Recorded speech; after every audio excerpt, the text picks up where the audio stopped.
يا جميع الأرواح المسلمين والمسلمات وإلى أرواح أبينا وأمنا الفاتحة. أعوذ بالله من الشيطان الرجيم. بسم الله الرحمن الرحيم. الحمد لله رب العالمين الرحمن الرحيم مالك يوم الدين إياك نعبد وإياك نستعين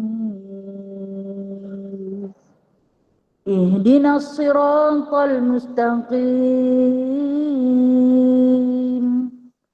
صراط الذين أنعمت عليهم غير المغضوب عليهم ولا الضالين.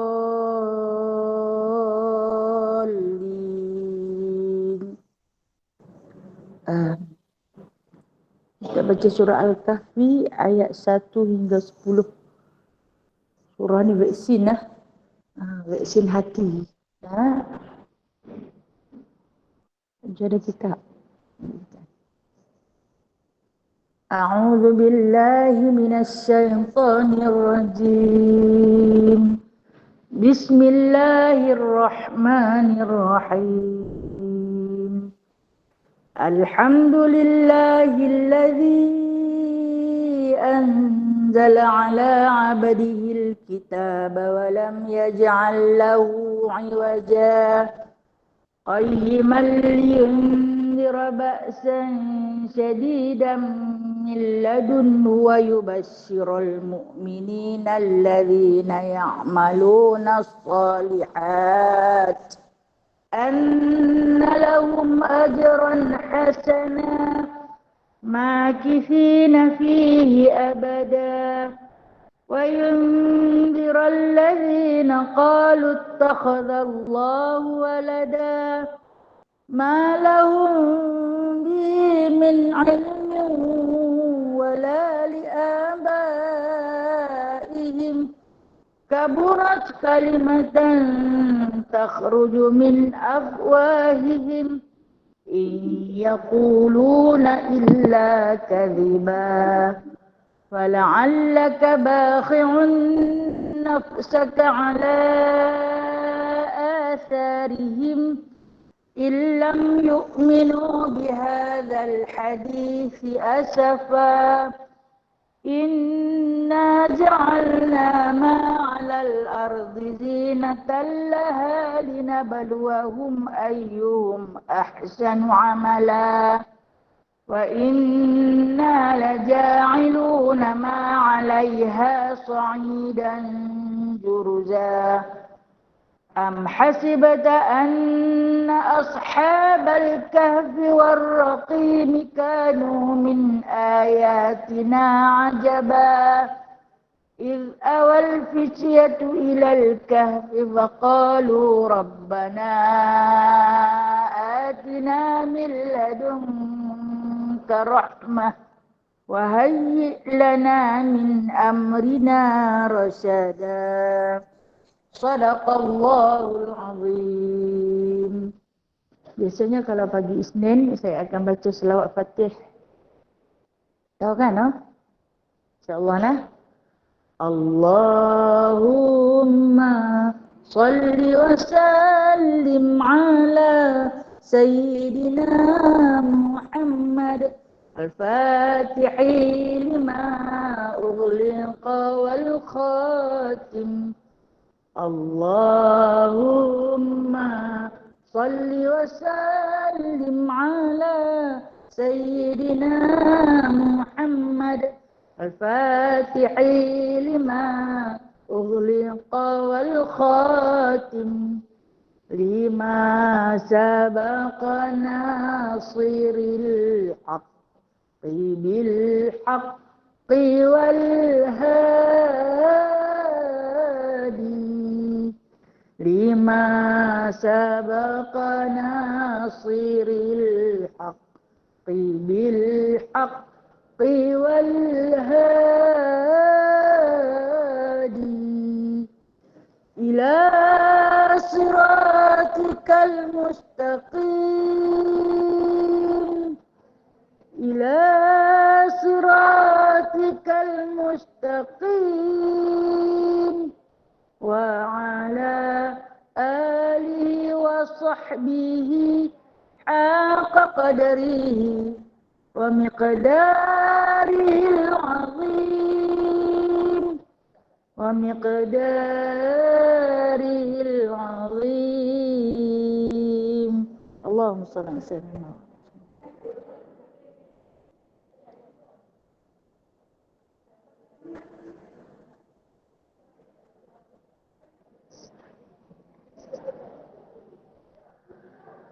Kitab ada yang kena order ke?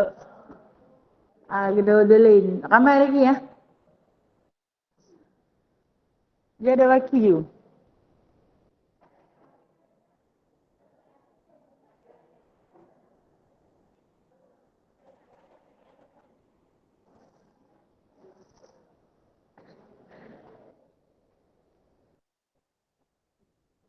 Dia ada dua ni, yang Rumi pun ada, yang Jawi pun ada. Yang mana satu pilihan hati, Jawi ke Rumi?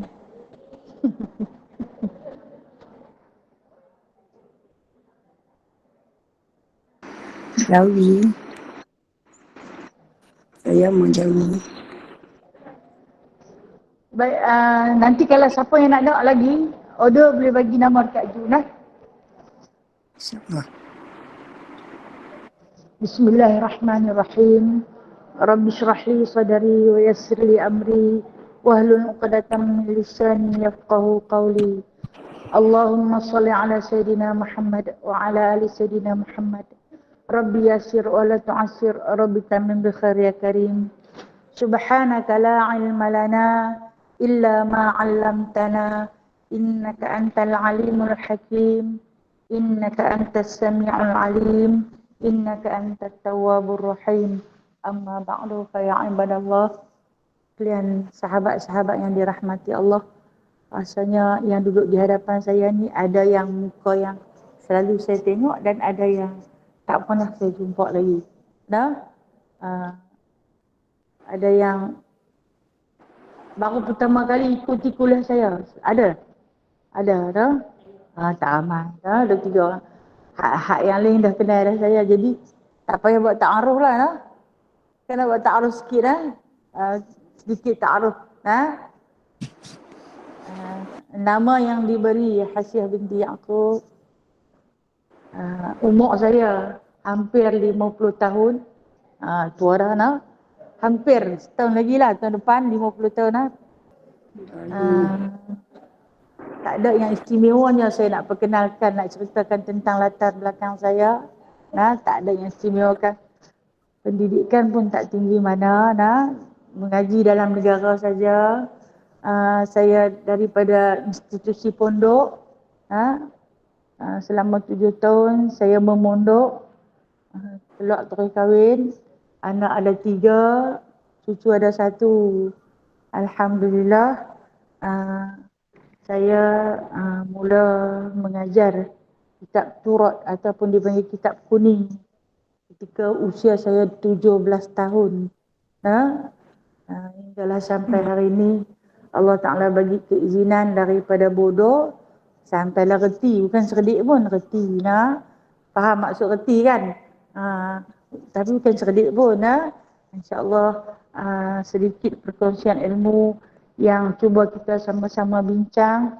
Andai terdapat kekurangan dan kesilapan dalam saya memberi fatwa, minta tolong tegur, bagi teguran. Sebab sesungguhnya bukan yang duduk di depan ni semua betul. Ada ketikanya dia tak betul, dia cakap tak kena, sila beri teguran, saya sedia menerima. Baik, dalam perbincangan saya dengan ahli jawatan kuasa, yang mana antara pelajaran yang saya bagi fiqh, tauhid, tasawuf, tafsir yang saya bagi, maka dipilih tasawuf. Tasawuf. Dan kitab yang ada di tangan puan-puan adalah kitab tasawuf atas satu nama penawar bagi hati. Sebab hati kita ini sakit.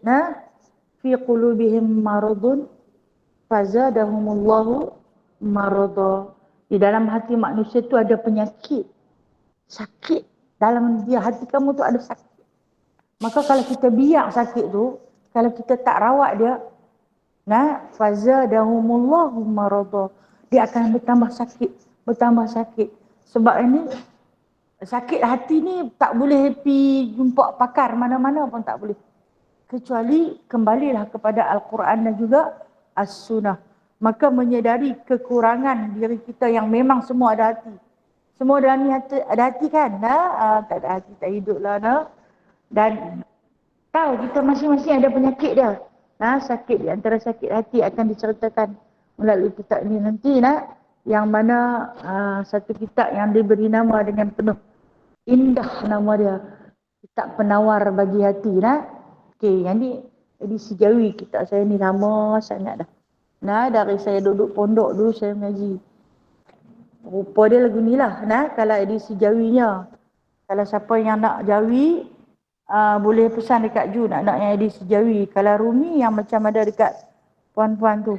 Ataupun macam saya punya Rumi macam ni.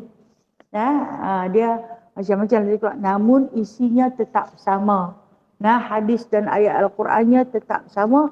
Cuma kulit dia saja yang berbeza. Dan mungkin muka surat berbeza. Jadi kalau saya bagi tahu muka surat mungkin tak sama dengan yang ada pada puan-puan. Baik, sebelum kita masuk ke dalam kitab penawar bagi hati ini, kita kena berkenalan dengan pengarang kitab ni dulu. Adab kita berguru, adab kita belajar, kita kena kenal guru kita. Tadi saya perkenalkan sedikit tentang diri saya yang tak hebat mana tu. Dan kita nak berkenalan dengan Syekh Abdul Qadir bin Abdul Muttalib Al-Andalusi, Al-Indusi, Al-Mandili, ataupun dia lebih terkenal dengan nama Syekh Abdul Qadir Al-Mandili. Syekh Abdul Qadir Al-Mandili adalah pengarang kitab kita. Cuba tengok muka depan. Muka depan itu adalah di antara nama pengarang kitab yang dinamakan Penawar bagi hati, yang mana dia kata Al-Mandili Qawaidimul Talabah Al-Ilmu Al-Syarif fil Haram Al-Makki. Dia kata dia menifatkan diri dia sebagai hamba kepada penuntut ilmu di Mekah Al-Mukarramah. Okay, kita berkenalan dulu dengan dia. Dia ni siapa? Dia orang Indonesia. Dia orang Indonesia yang mana beliau dilahirkan pada tahun 1910. Marah. Kita ni 22 kan? Makna lebih kurang 1000 tahun. 100 tahun. 100 tahun yang lalu. Yang dia dilahirkan. Kemudian dia berhijrah ke Kedah. Sebab tu Kedah di antara negeri yang paling banyak pondok. Dia pergi ke Kedah. Dia pergi di pondok Pokok Sena. Dia belajar di pondok Pokok Sena. Selama hampir 8 tahun. Dia belajar di situ. Kemudian dia sambung lagi. Pergi ke Mekah. Dah duduk di Pokok Sena 8 tahun. Ada yang kata dia 10 tahun duduk situ. Kemudian dia sambung pergi ke Mekah. Tahun tu dia pergi buat haji. Buat haji ni orang-orang kampung pakai sebab habis dia belajar. Dia mengajak orang kampung dulu menanam. Kedah kan terkenal dengan negeri jelapang padi. Jadi dia selalu pergi ambil upah memukul padi. Masa dulu tak ada mesin lagi. Pelajar-pelajar pondok dulu kalau kata musim mengerat, mereka akan ambil cuti, pergi ambil upah memukul. Sebab apa? Nak cari belanja, nak tampung belanja. Sepanjang duduk di pondok kadang-kadang kitab tak mampu beli. Macam kitab Sirah Salikin dia ada 4 jilid. Satu jilid harga RM12. Masa tu kalau RM12, Allahu Akbar, main. Saya duduk pondok, kami ada 3 beradik. Nak bagi tahu dekat mak nak beli kitab tu rasa bersalah sangat. Jadi kami guna kitab turun-temurun. Lepas abang saya guna, dia bagi dekat kakak saya. Lepas kakak saya guna, dia akan bagi dekat saya. Jadi sementara nak sampai dekat generasi kedua, ketiga ni, dhabit dah penuh. Kitab tu dah jadi lusuh. Nak beli tak mampu. Jadi dia paksa guna turun-temurun. Dulu-dulu Tok Guru dia tak apa, guna turun-temurun. Dan ni orang tak bagi, kena beli lain sebab berkemampuan. Jadi abang saya dia akan ambil peluang bila mana musim orang menggerak padi ni, dia pakai ambil peluang lah memukul, ambil upah. Jadi ceritanya Syekh Abdul Qadir Al-Mandili ni dia macam tu lah. Dia ambil upah memukul padi untuk menampung perbelanjaan dia. Sebab dia orang Indonesia. Dia daripada Sumatera Timur. Dia daripada Sumatera Timur. Kalau Sumatera Barat, Abu Yahamka. Kemudian lepas dia duduk di situ 8 tahun dia belajar, Tok Guru dia bagi dia mengajar. Dapatlah rezeki untuk pergi buat haji. Masa tu pergi dengan kapal layak. Dia pergi, bila sampai di Mekah, kan dulu nanti buat lama sebab perjalanan pergi dan balik pun ambil masa lama, no? Jadi dia ambil keputusan dia nak belajar di Mekah. Dia selinap. Maksud selinap ni dia jadi pendatang haram lah. Sebab dia tak mau balik ke Malaysia dah. Anak dengan isteri dia rupanya dalam tempoh dia mengajar di situ, dia kahwin dengan orang Kedah. Anak dengan isteri dia ni ada di Malaysia. Dia boleh duduk, dia tak mau balik. Sebab dia di antara sebab tu dia nama dia ni Khadimul Talabal Almi. Khadam bagi penuntut ilmu. Dia ni gila belajar ni. Tahu berapa lama? 20 tahun dia mengaji di Mekah. Kita baru belajar 5 nantung pun kita dah megah rasa macam pandai tak kira dah. Ni kalau campur-campur dia mengaji di Indonesia, dia main sambung di Kedah, dia pergi sambung di Mekah. 30 tahun mungkin lebih dia belajar tu pun dia masih kata dia khadam kepada penuntut ilmu. Kita ni siapa tak tahulah. Kita ni siapa tak tahulah. Kalau nak dibandingkan dengan Syekh Abdul Qadir Al-Mandili. Dan kemudian dia di antara orang Melayu pertama yang diberi mandat mengajar dalam Masjidil Haram. Sekali-sekali dia mengajar, anak murid dia ada 200 orang. Dia mengajar dekat pintu Masjidil Haram yang tulis Babul Umrah. Siapa yang biasa pergi Masjidil Haram nanti tahu yang tulis Babul Umrah.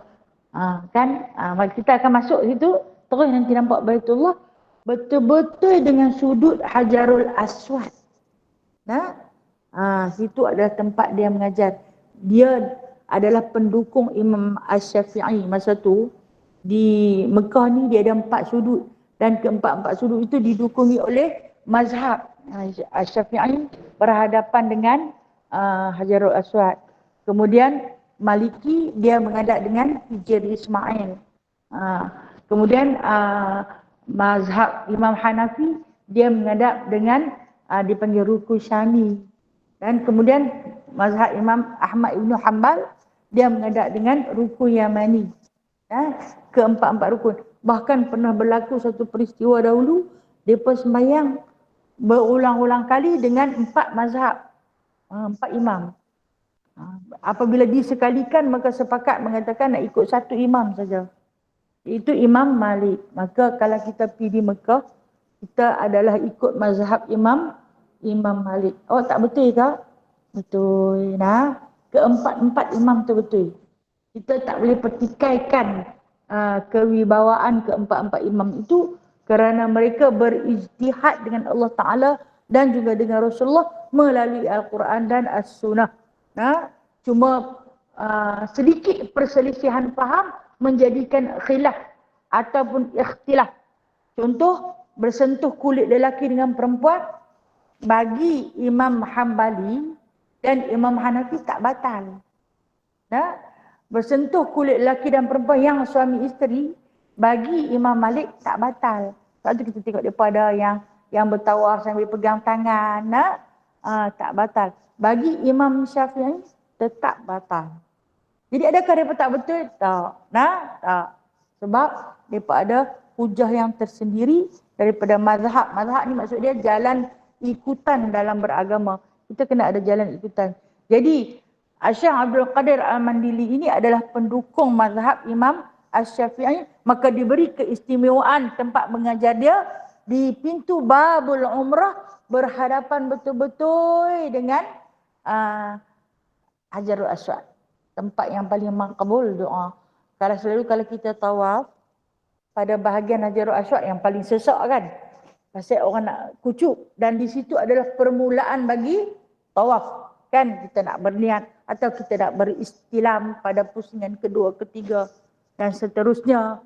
Jadi di situ akan sesak biasanya. Dan pada bahagian yang paling istimewa itulah tempat duduknya Syekh Abdul Qadir Al-Mandili. Wafatnya ketika berusia 63 tahun bersamaan dengan usia baginda Nabi SAW wafat. Dia wafat sakit kaki. Dia sakit kaki dia suka bengkak. Dan akhirnya mungkinlah masa tu dia pun tak lagi tengok kencing manis ke apa kot. Kalau lah ni dia kata kencing manis kot, no? Kan kaki dia membengkak. Bila membengkak, kerajaan Arab Saudi ni memang dah lantik dia di antara orang Melayu pertama yang mengajar di dalam Masjidil Haram tu. Ni bagi kat dia tawaran nak buat operation. Dia tak mau, dia tolak sungguh-sungguh. Kemudian apabila kita panggil kerabat diraja Malaysia pi ke sana, Raja Kedah bagi tawaran kat dia balik main berubat di Malaysia. Tapi nak kena operation, dia tak mahu. Indonesia, dia dua negara, tiga termasuk Mekah dah. Indonesia pi. Presiden Indonesia pi bagi tawaran nak balik berubat di Indonesia dengan pakar yang terbaik. Tapi pasal nak operation, dia tak mahu. Maka dia wafat sewaktu mengajar di atas kerusi dia. Di hadapan Hajarul Aswad. Rahimahullahu ta'ala. Mudah-mudahan Allah merahmati beliau. Pelajar-pelajar dia guna bahasa Melayu. Maka pelajar-pelajar dia di kalangan orang Melayu. Jadi yang diceritakan di dalam beberapa kisah, waktu dia tengah mengajar tu, sampai ajal dia tertunduk terus macam tu. Macam ketika mana orang sujud tu, nak murid pergi angkat-angkat, dah tak ada dah. Kematian yang dicemburui, kata bahasa hari ni, no? Kita semua mengharapkan yang sedemikian.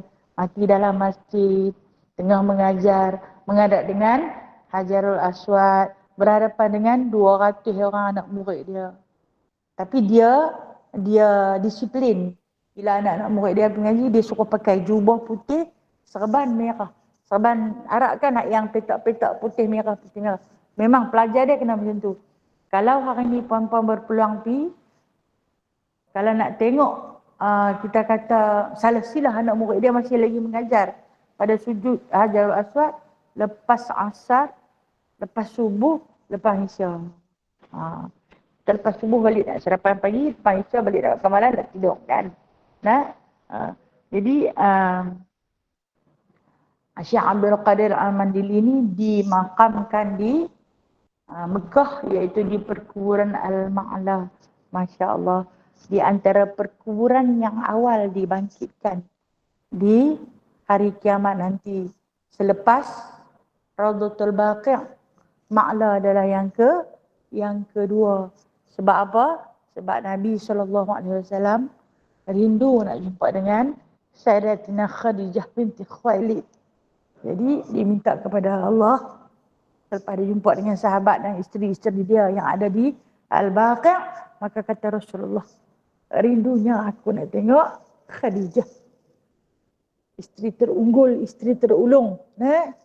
Maka Allah Subhanahu wa taala perintahkan kepada malaikat Israfil, peniup sangkakala, untuk meniupkan roh kepada seluruh penghuni maqabir, penghuni kubur Al-Ma'la. Bangkitlah orang yang pertama yang berada di Ma'la itu Sayyidatina Khadijah binti Khuwailid. Dia rindu sangat nak jumpa dah. Dan maka bangkitlah dia bersama-sama dengan penghuni-penghuni yang lain. Berbahagialah sesiapa yang dijemput Allah Ta'ala dan dimakamkan di sana. Jadi bagi memuliakan kitab kita dan ilmu yang bakal kita pelajari hari ini, maka sama-samalah kita hadiahkan Fatihah untuk pengarang kitab kita ni. Al-Fatihah. A'udzubillahi minasyaitonir rajim. Bismillah. Alhamdulillah.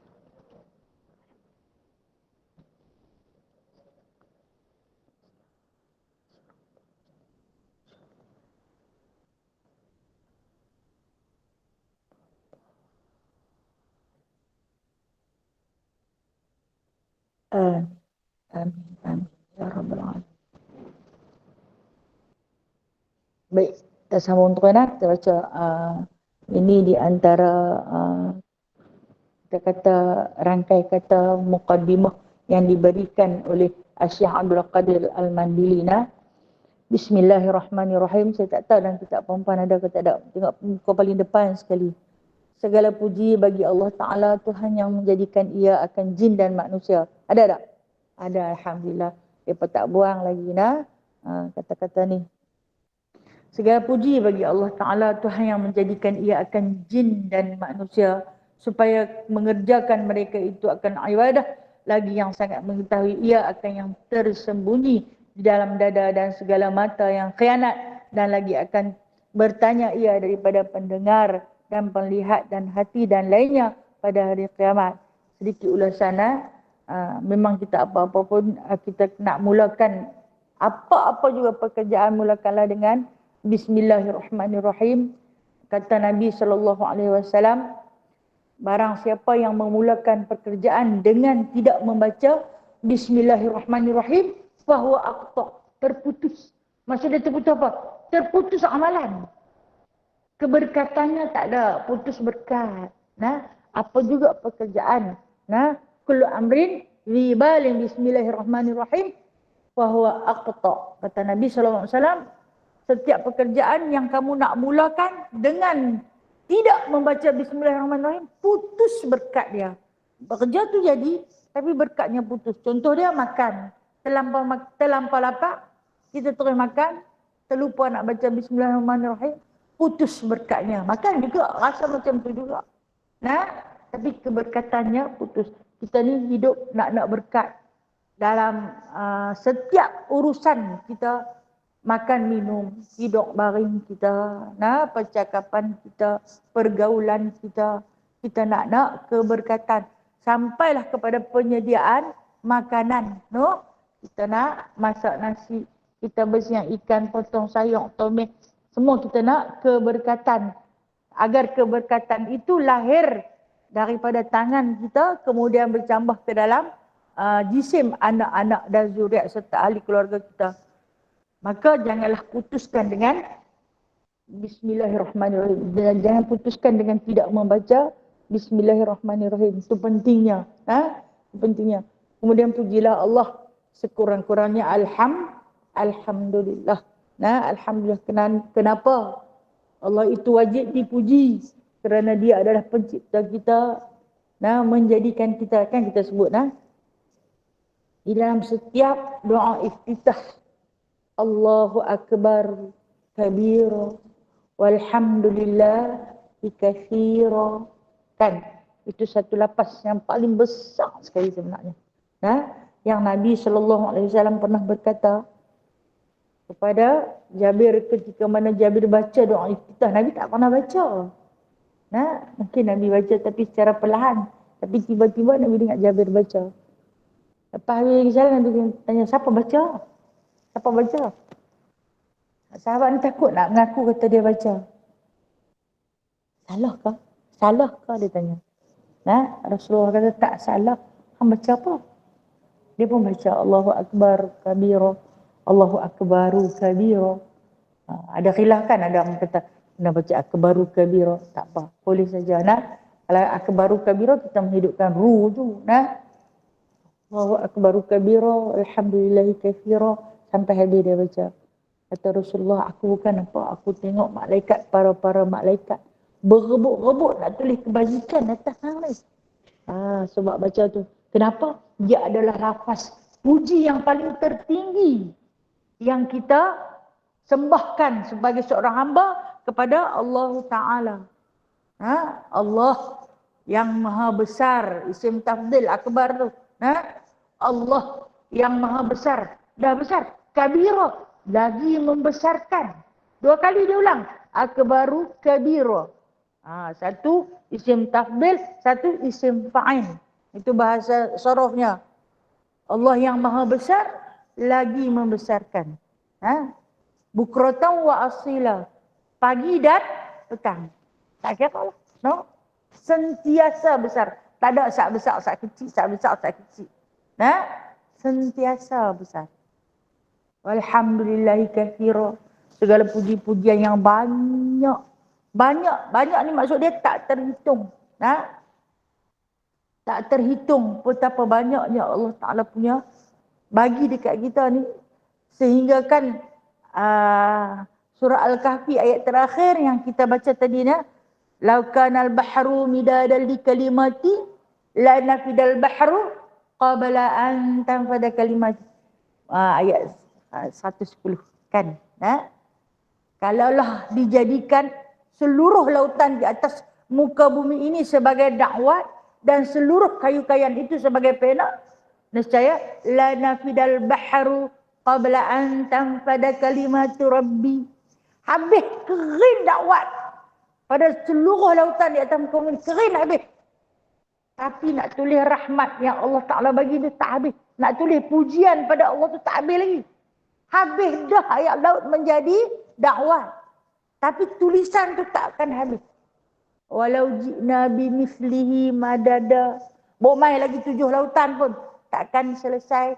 Betapa besarnya rahmat yang Allah Ta'ala bagi pada kita. Itulah yang wajib kita puji. Ni kata pengarang. Dia kata dalam setiap pekerjaan mulakan dengan bismillah dan alhamdulillah, barulah keberkatan kita akan perolehi, kerana tidak ada zat yang boleh menciptakan yang kita sebut fataras samawati wal ard. Kenapa kita tak kata khalaqa? Khalaqa pun menjadi menciptakan, tapi kita kata fataras. Fatar menciptakan, kerana fataras ni Allah Ta'ala menciptakan sesuatu tak ada badih, tak ada perbandingan.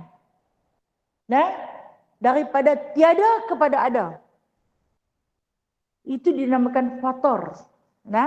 Allah Ta'ala ciptakan kita manusia ni, dia tak ada nak tiru. Macam ni, ada tangan, kaki. Aku pernah tengok makhluk macam tak.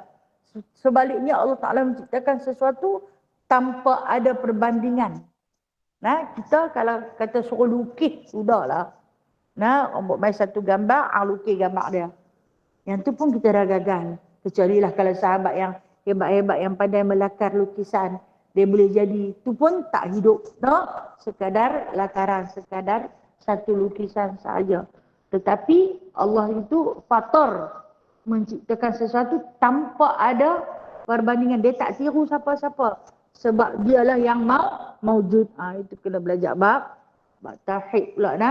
Ilmu Allah ni dalam dan terlalu banyak. Bila pikir-pikir kita ni, banyak lagi benda yang aku kena belajar. Banyak, terlalu banyak. Dan dia menciptakan 2 makhluk, jin dan manusia. Ini Allah Ta'ala sebut berkali-kali. Di dalam surah Ar-Rahman ada 3 kali Allah Ta'ala sebut tentang jin dan manusia.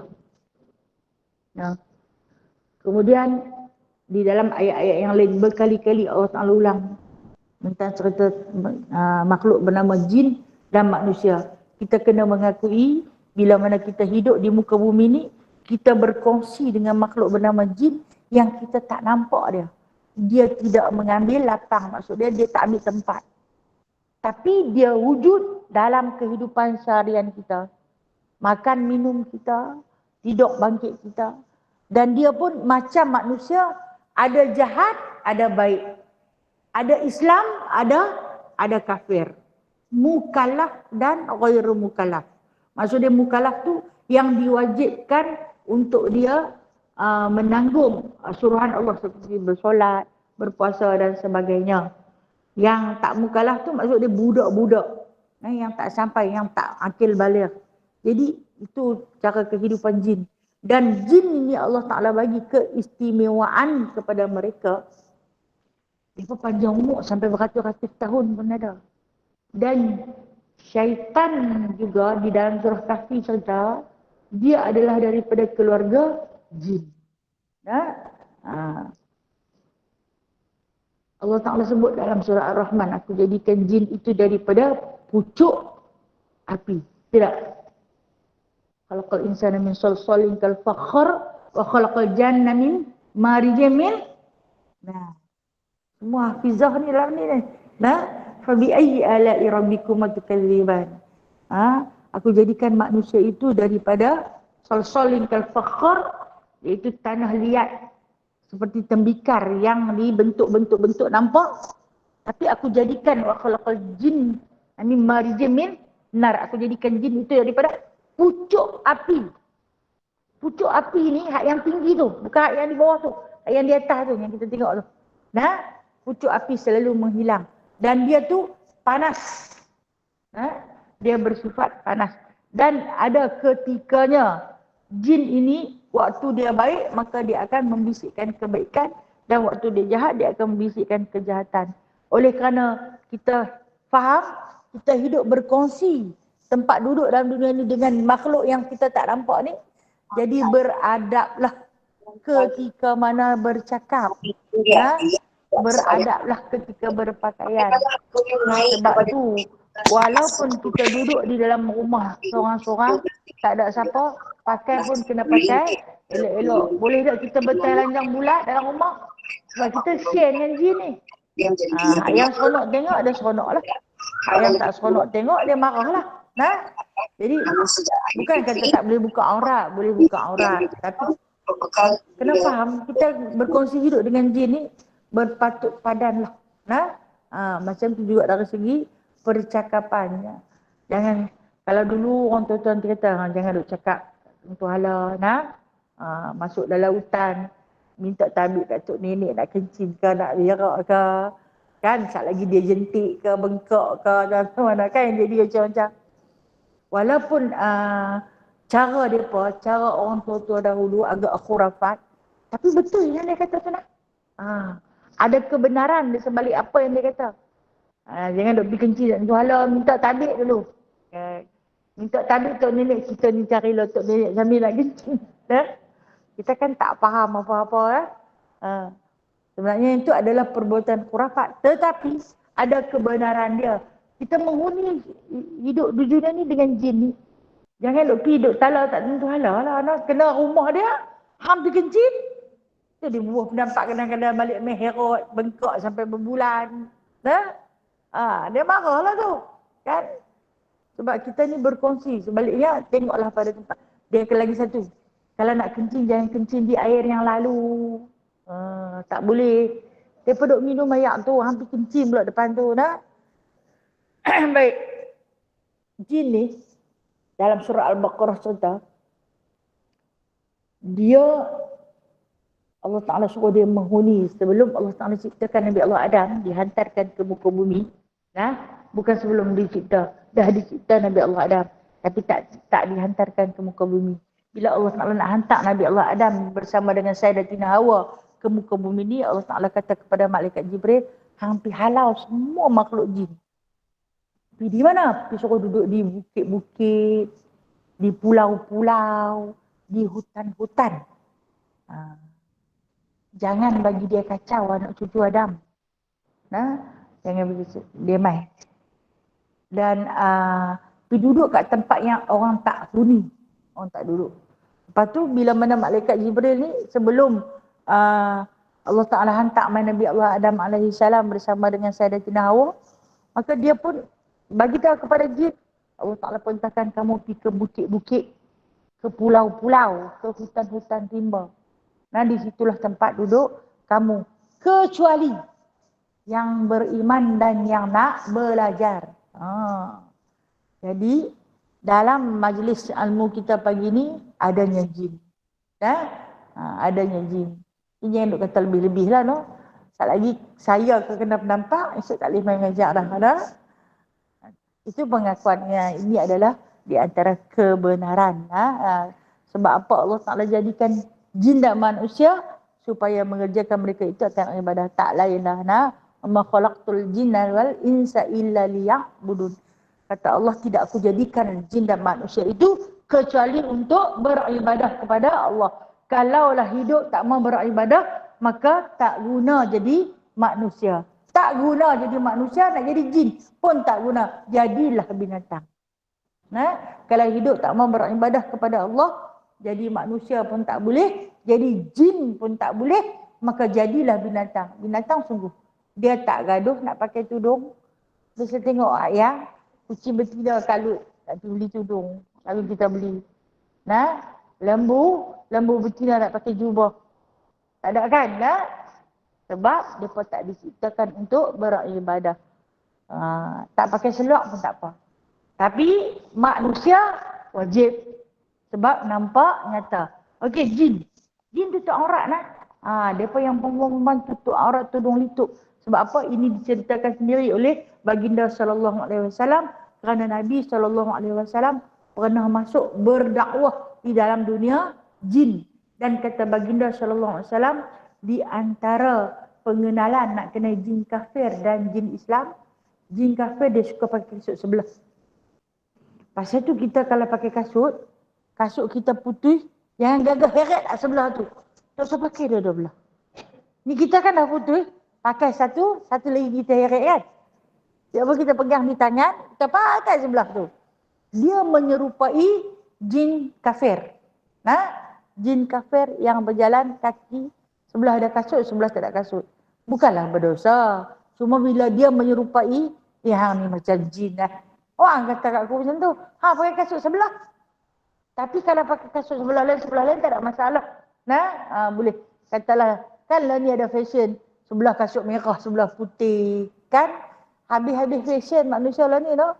Kasut pun sebelah lain. Tak apa, jadi pakai kedua-duanya. Jangan pakai satu saja. Sebab cara kita beribadah dengan cara jin beribadah adalah tidak sama. Dan kata Rasulullah, perempuan-perempuannya juga memakai hijab bertudung tutup. Cuma mereka itu diberi keistimewaan oleh Allah Ta'ala, tak dapat dilihat. Dan lagi satu, umur dia pun panjang-panjang. Panjang. Kena yang jahat-jahat ni, kadang-kadang kena panah lintang ni. Tak mati. Sengit. Tangan ada putih sebelah. Tapi masih lagi hidup. Itu keistimewaan yang diberi. Jikalau Allah Ta'ala perlihatkan kepada kita, nescaya kita tak ada ruang nak berjalan. Banyak makhluk ni. Jadi kita manusia dah ramai. Campur dengan jin pun banyak. Kalau ni pun jin jalan. Sampai saya ni terpikir dalam Pulau Pinang ni, ada tak lorong hak tak jam. Dulu kita ingat kalau balik pulau tu, jalan kira paling senang seronok pergi ke balik pulau. Dan ni sebut nak pergi balik pulau, orang tak mahu pergi dah. Tambah musim-musim rian lagi ni dah. Allahu Akbar. Punya jam lah. Jam lekat. Tak berjalan. Dahsyat je. Kalaulah kita hidup kongsi dengan jin, mereka mau keluar kereta pula, kan? Apa nak jadi? Allah tu maha mengetahui, alimun khabir. Dia tahu dah benda nak jadi jam ni. Dia bagi tak nampak lah. Tak ada punya kereta lagi dahsyat daripada kita, kan? Tapi dah dia tak mengambil lapar. Apa nak lambat tu pun kita beretuh sama-sama kita tu. Tambahlah kalau Allah Ta'ala bagi nampak nyata mereka tu, kan? Dan jin ni Allah Ta'ala bagi keistimewaan, kata Rasulullah, dia terbang. Patut dia tak ada kereta, kan? Cuba kalau kita boleh terbang, Baik. Dan lagi dia kata, kata pengarang kita ni. Saya ambil yang bawah sikit, Dan salawat dan salam adalah keduanya bagi Nabi yang dibangkitkan kepada sekalian alam kerana rahmat. Ini tertib. Tertibnya pertama baca bismillah, yang kedua puji bagi Allah, yang ketiga salawat ke atas Nabi. Yang ni kena ada. Kalau kata kita nak belajar, kita nak menghafaz satu-satu ilmu, nak baca satu-satu buku ilmiah, maka mulakan dengan bismillah, alhamdulillah, dan kemudian salawat ke atas Nabi. Kerana apa? Sebab tu dia kata, kerana sesungguhnya junjungan Nabi kita itu adalah dibangkitkan sebagai rahmatan lil alamin. Bu'istu min karimal akhlak. Aku ini dibangkitkan untuk menyempurnakan, diutamimal akhlak. Maaf saya silap cakap. aku ini dibangkitkan untuk menyempurnakan akhlak. Maka kehadiran baginda sallallahu alaihi wasallam ke muka bumi ini sebagai rasul, utusan daripada Allah Subhanahu wa taala adalah untuk menyempurnakan akhlak. Mai daripada mana akhlak itu? Mai daripada ilmu tasawuf. Atau ilmu tasawuf ini boleh kita namakan dia juga sebagai ilmu akhlak, ilmu adab. Adab tu mana? Baik. Yang bersabda ia, siapa sabda? Nabi SAW. Bahawasanya Allah Ta'ala tiada menilai ia kepada rupa kamu dan tetapi menilai ia kepada segala hati kamu. Allah Ta'ala tak pandang kepada rupa parah kita, warna kulit kita, keturunan kita, latar belakang kita. Allah Ta'ala tak pernah pandang. Dia yang buat kita. Ada di heran. Aku tahu itu siapa. Salah silah dia mana, keturunan dia siapa. Allah Ta'ala tak pernah pandang daripada mana datang kita. Begitu juga dengan fizikal kita, rupa parah kita. Allah Ta'ala tak pandang. Sebab apa? Dia yang buat. Maka itu bukan diberi keutamaan. Sebaliknya, Allah Ta'ala hanya memandang kepada hati kita. Itu yang dikatakan hati tempat jatuh pandangan Allah. Hati tempat jatuhnya pandangan Allah. Jasad lahir tumpuan manusia. Utamakanlah pandangan Allah daripada pandangan manusia. Utamakanlah pandangan Allah daripada pandangan manusia. Hati tempat jatuh pandangan Allah. Utamakan pandangan Allah. Utamakan pandangan Allah. Jadi bermakna kena jaga hati. Jadi kitab penawar bagi hati ni, dia nak cerita pasal hati lah. Kalau hati kita baik, kalau hati kita elok, maka terzahirlah kebaikan dan keelokan itu. Maka itulah tempat jatuhnya pandangan Allah. Dan lagi dikatakan, dan atas sekalian keluarganya dan sahabatnya yang membersihkan mereka itu akan segala hati mereka itu daripada sifat kecelaan. Dihadirkan baginda Nabi SAW pada awalnya adalah untuk memuliakan, untuk menyempurnakan akhlak di kalangan ahli keluarganya, di kalangan para sahabatnya. Dan begitu juga selawat dan salam kita hadiahkan juga kepada ahli keluarga dan juga para sahabatnya. Dan menghiasi mereka itu akan dia dengan perangai yang baik dan sifat kepujian. Sahabat-sahabat ni dan ahli keluarga baginda adalah di antara pendukung sifat-sifat yang baik, akhlak-akhlak yang terpuji. Amma ba'du. Biasanya kita akan dengar amma ba'du. Adapun sesudah itu. Bila kata adapun sesudah itu ni, sesudah apa? Sudah kita baca bismillah, sudah kita baca alhamdulillah, sudah kita baca selawat ke atas Nabi SAW, maka ini sebuah kitab yang kecil pada permulaan ilmu tasawuf. Kitab yang ada di tangan kita, yang ada di tangan puan-puan ini, maka disifatkan oleh Syekh Abdul Qadir Al-Mandili ini adalah sebuah kitab kecil. Bagi dia kecil. Kalau bagi saya yang sedang membaca ni, saya rasa besar sungguh ilmu dia. Tak terjangkau. Walaupun dah berpuluh tahun saya baca kitab ni, khatam berkali-kali, namun saya tak boleh beramal dengan keseluruhannya. Terdapat banyak kekurangan. Sifat-sifat kebusukan, kecelaan yang ada pada diri kita. Ada pada diri saya. Dan dia kata, hamba himpunkan dia kerana peringatan bagi hamba sendiri.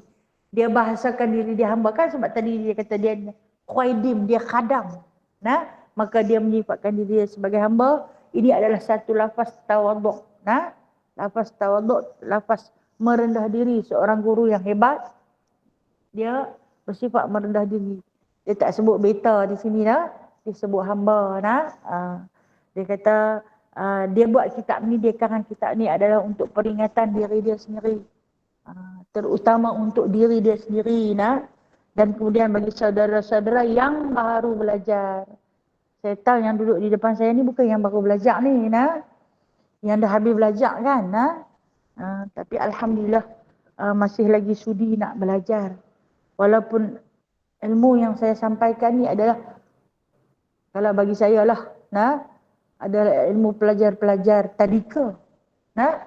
Kalau kata tahun pertama, kalau mula-mula nak masuk, ni lah ilmu dia.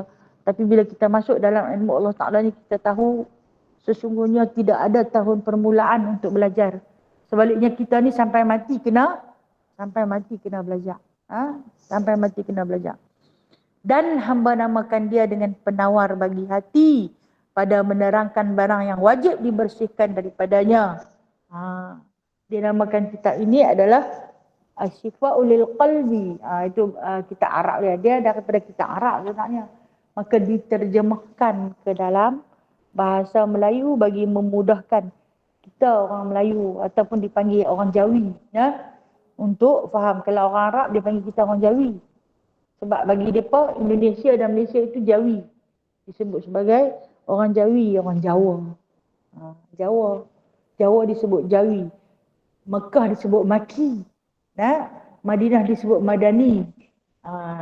Sebab tu bila orang kata Jawi, saya bukan orang Jawi, saya orang bayar lepas. Kan?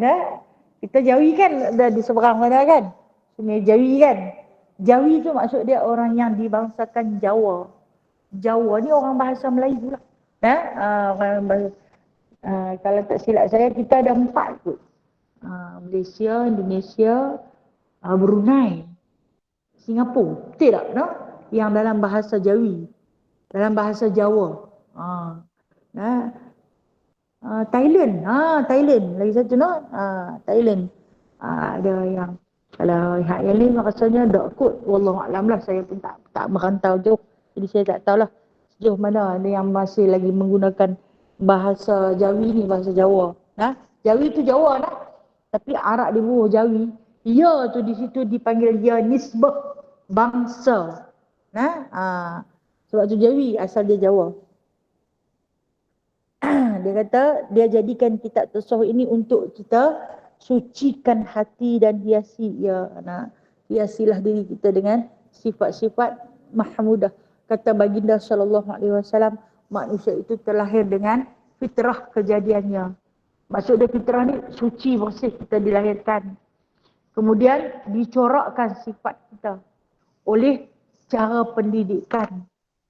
Cara pendidikan kita, dan kemudian terhasillah perangai.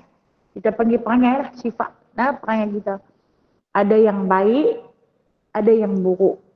Ada yang kita rasa selesa kawan dengan dia. Mulut lidah dia pun alhamdulillah. Tutur kata dia, bahasa dia. Ada yang kita tahu, kita kawan ya Allahu Akbar. Dalam kita duk sembang dengan dia tu, dia tikam kita pun ada.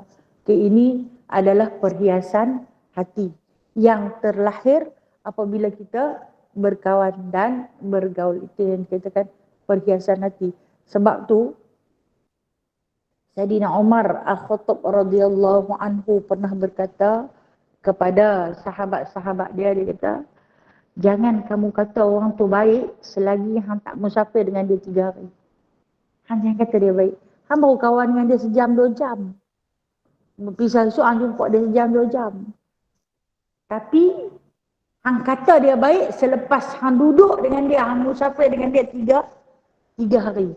Di situ akan terlahir sifat dia yang sebenar. Kita musafir dengan dia, maksudnya kita berjalan di mana-mana dengan dia 3 hari 2 malam. Tang tu kita nampak. Dia tak bolehlah hangat sikit, tak boleh lapak sikit, tak boleh. Jalan jauh sikit, tak boleh. Mengantuk sikit, tak boleh. Tak boleh hingga tak boleh lebih kurang. Bersabar, tunggu lama sikit, tak boleh.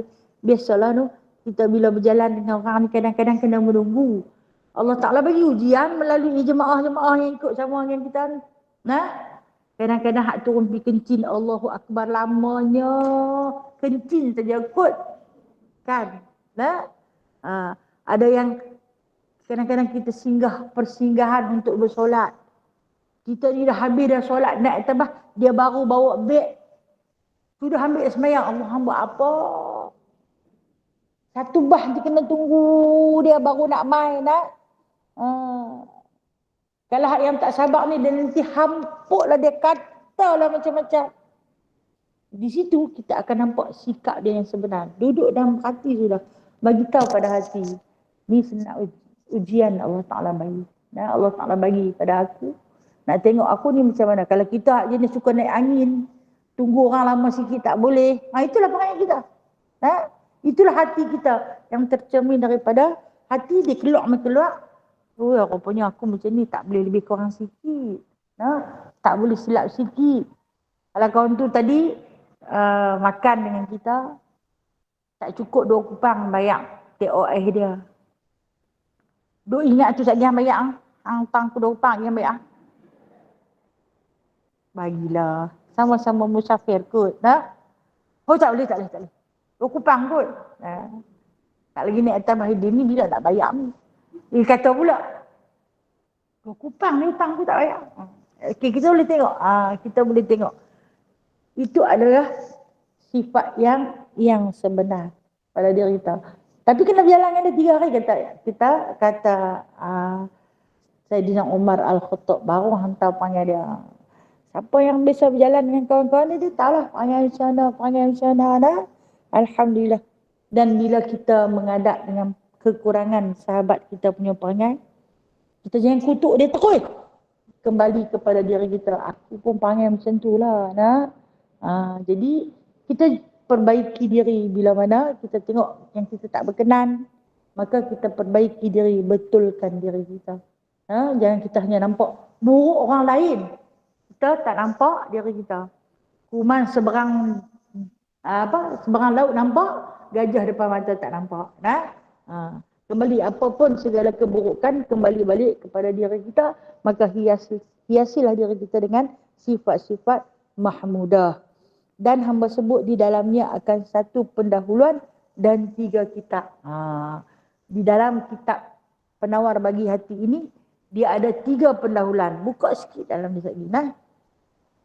Dan akan Allah Ta'ala jua hamba pohonkan bahawa memberi manfaat ia dengan ini kitab bagi hamba sendiri dan bagi sekalian pembacanya, dan bahawa menjadikan ia akan dia ikhlas semata-mata menuntut keredaan, kerana bahawasanya ia sangat kuasa atas tiap-tiap sesuatu. Dia minta pada Allah. Ni doa. Tengok tertib tertib di dalam berbicara. Mulakan dengan bismillah, diikuti dengan alhamdulillah, kemudian selawat dan salam, bubuh isi dia, dan tutuplah dengan berdoa pada Allah. Itu tertib dalam kita nak belajar. Dia minta doa kepada Allah Ta'ala agar kitab ni, agar ilmu yang ada di dalam kitab ini menjadi sesuatu yang bermanfaat, sesuatu yang bermanfaat untuk diri kita, dan jadikanlah ia ikhlas semata-mata menuntut keredaan Allah. Sebab itu walaupun kitab Penawar Hati ini dicetak, saya ingat beratus ribu, berapa ramai nak murid dia beratus ribu kali dicetak, tapi dia tak pernah menerima wang royalty. Kenapa? Sebab dia dapat saham akhirat. Nak hak dunia ke nak akhirat? Tentulah kita nak akhirat. Dia yang kata dia pun duduk makan pencin saja di alam barzah. Selagi kita duduk buka kitab ni kita baca, selagi kita buka kitab ni kita baca, setiap hari setiap tulisan dia, setiap ilmu yang kita kongsi bersama itu dapat terus kepada dia. Dapat terus kepada dia. Dapat apa? Dapat saham daripada Allah Ta'ala selagi kita duk baca subhanallah. Sungguh hebat pengarang kitab kita yang bernama Syekh Abdul Qadir Al-Mandili. Jangan lupa nama dia. Saya kan bila saya baca kitab ni saya akan sebut Syekh Abdul Qadir. Kemudian saya tanya, siapa dia Syekh Abdul Qadir? Tak tahu. So nanti boleh jawab. Dia lah pengarang kitab kita. Jadi disebut yang menghimpun, yang menulis Syekh Abdul Qadir bin Abdul Talib Al-Indonesi Al-Mandili Qaidul Talabah Al-Ilmu Al-Syarif bil Haram Al-Maki Makkatul Mukarramah pada tanggal 7 bulan Rejab. 7 Rejab tahun 1378 Hijrah. Dia pernah ditawarkan menjadi qadhi dan mufti di Indonesia dengan bayaran gaji yang lumayan. Dia tak mau balik, dia tak mau balik ke Tanah Jawi. Dia memilih untuk mengajar secara percuma di Makkatul Mukarramah, Masjidil Haram. Belajar tak payah bayar, tak perlu bayar. Hanya cara kitab je. Cara kitab saja.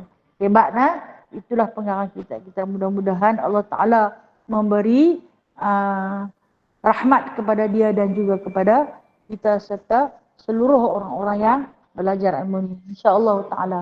Selesai saya tak boleh masuk lagi Kalau ada rezeki bulan depan.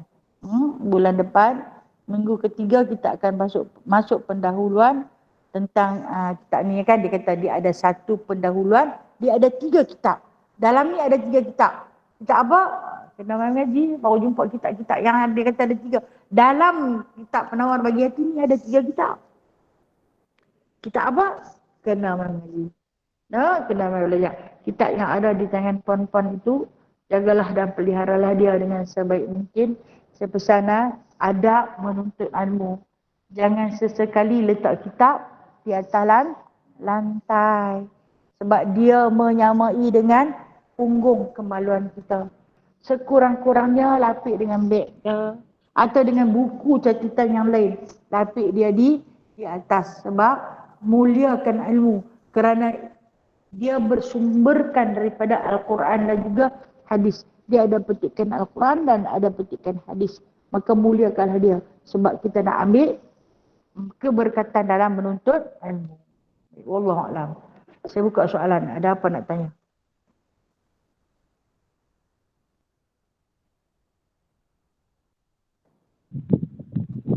Assalamualaikum Ustazah. Waalaikumsalam warahmatullahi wabarakatuh. Sahabat Alam Maya silakan Kak Syam. Ya betul.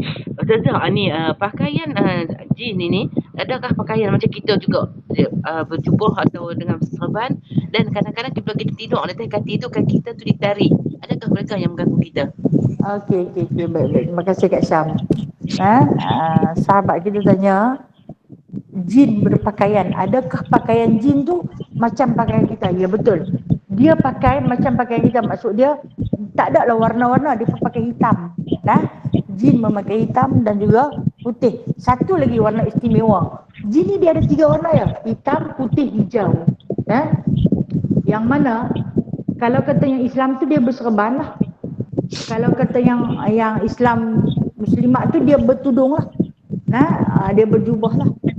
Dan kadang-kadang kita rasa kita duduk seorang, tapi macam ada orang di belakang. Ada teman. Ada orang dah tengok. Adakah itu jin? Ya. Kadang-kadang macam ada orang tarik kaki kita. Ya. Berlawak lah kot tu. Berlawak lah macam-macam mana.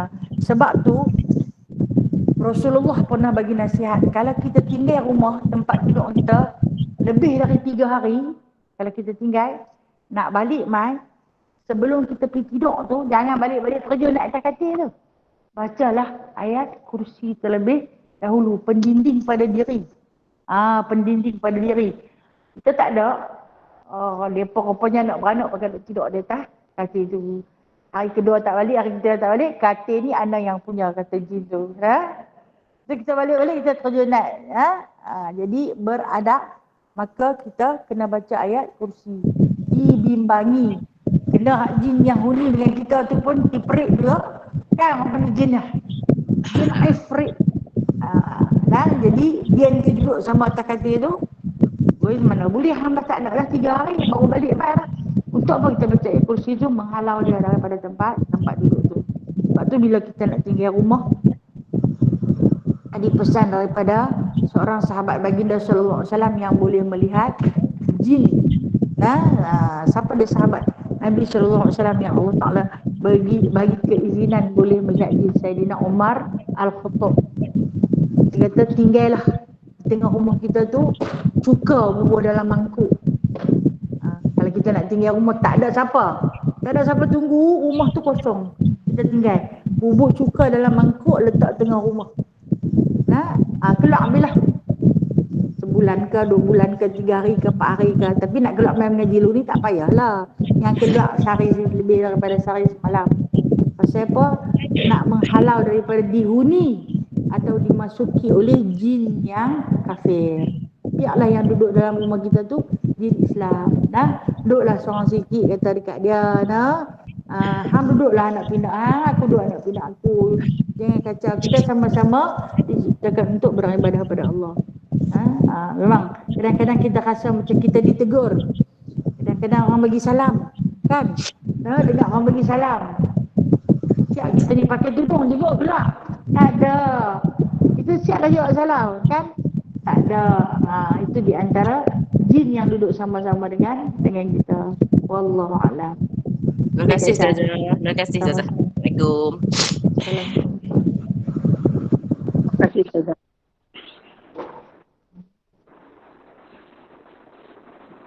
Okey, ada soalan lain? Ya, silakan. Boleh buka mic tak? Saya tak apa clear dengar.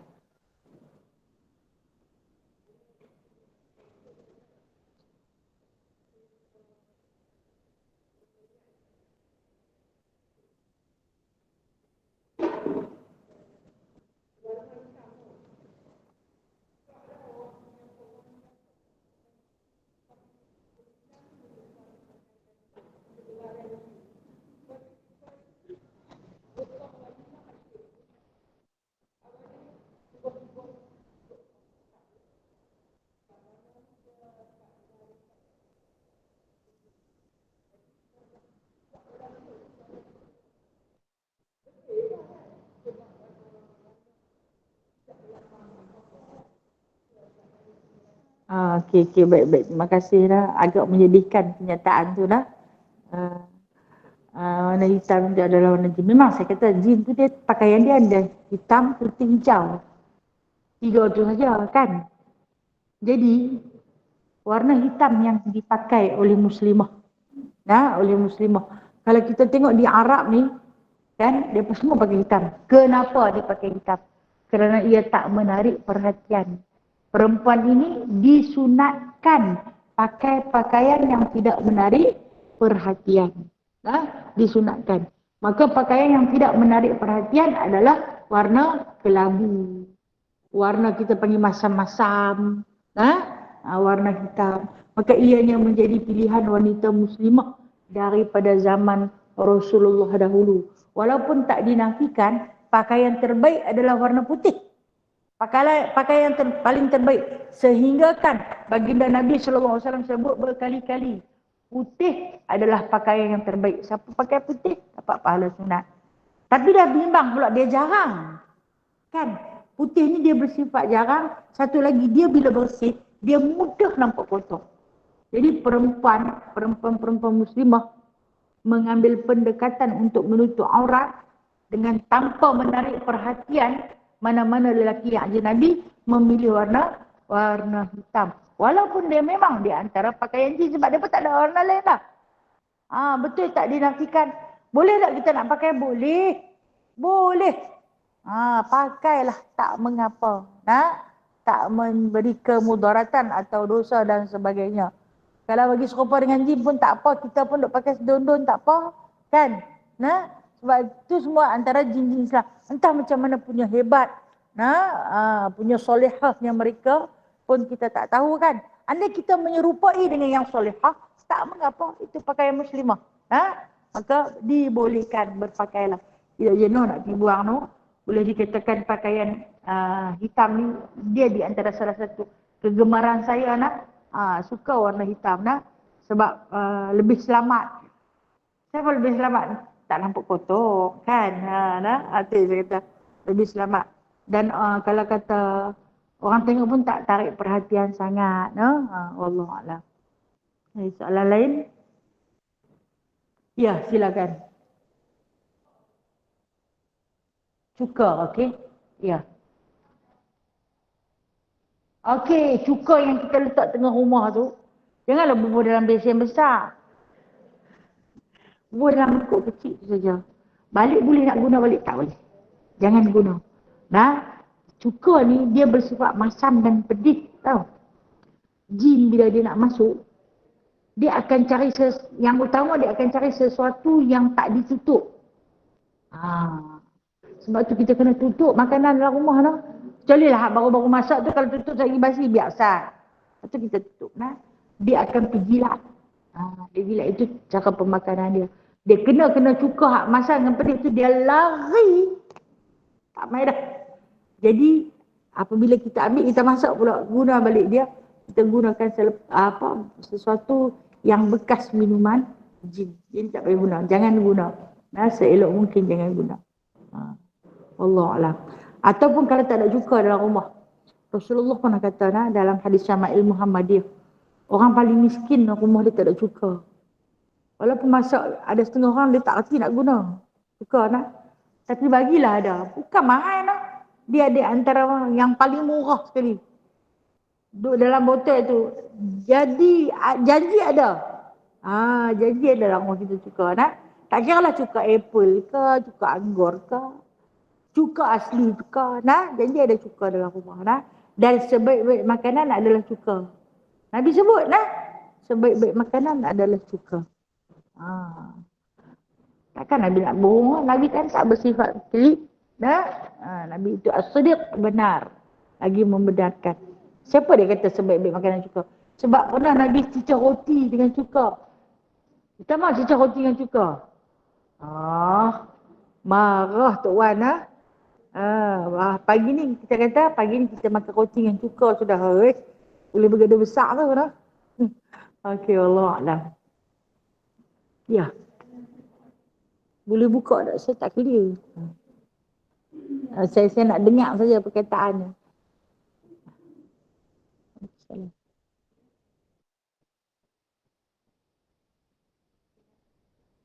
Okey, cuka saja. Jangan campur dengan air. Kita letak dalam mangkuk ataupun cawan bulat tu pun tak apalah kan. Letak di tengah rumah kita agak-agak lah. Sikit saja. Kita letak di tengah rumah kita tu. Kita agak-agak lah macam ruang tamu ke kan. Ataupun atas meja makan kita tu ke. Tak payah campur dengan air dia saja. Tapi jangan kita letak botol yang tertutup bagi dia terbuka.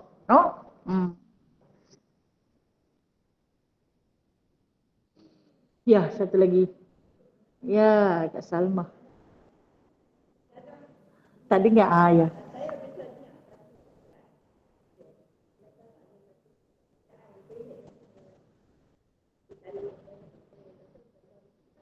Baca saya nak dengar.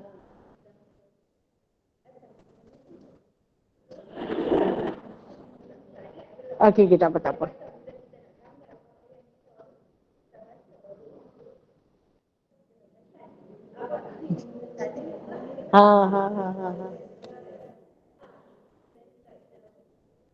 Betul. Betul. Betul. Saja share. Bismillahirrahmanirrahim. Maksud dia bila kita tanggal pakaian kita tu, jin ada dalam rumah kita berselerak tu, dia tak pandanglah aurat kita. Waktu kita buka baju kita kan, dia tak pandang. Dia malu nak tengok, dia tak tengok, dia akan menjaga pandangan dia. Betul tak Bismillahirrahmanirrahim. Boleh beramal waktu nak buka baju. Kena nak terkencing sangat-sangat tu tak ada nak baca apa dah.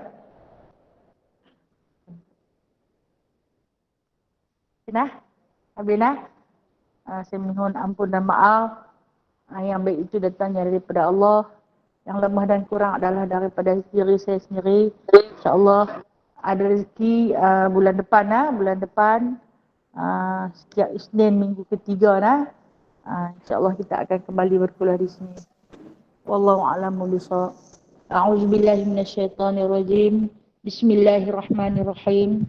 Alhamdulillahirabbil alamin hamdan katsira hamdan yuwafi ni'amahu wa yukafi'u mazidah. Ya Rabbana lakal hamdu kama yanbaghi li jalali wajhikal karim wa 'azimi sultanik. Allahumma inna nas'aluka lisanan ratiban bi dzikrik wa qalban maf'uman bi syukrik wa badanan hayyinan layyinan bi ta'atik. Ya Allah, kurniakanlah kami lisan yang lembut basah mengingati dan menyebut nama-Mu, hati yang penuh segar mensyukuri nikmat-Mu, serta badan yang ringan menyempurnakan ketaatan kepada perintah-Mu. Ya Allah, kurniakanlah kepada kami din, cara hidup yang jitu dan unggul, selamat daripada segala mara bahaya dan petaka.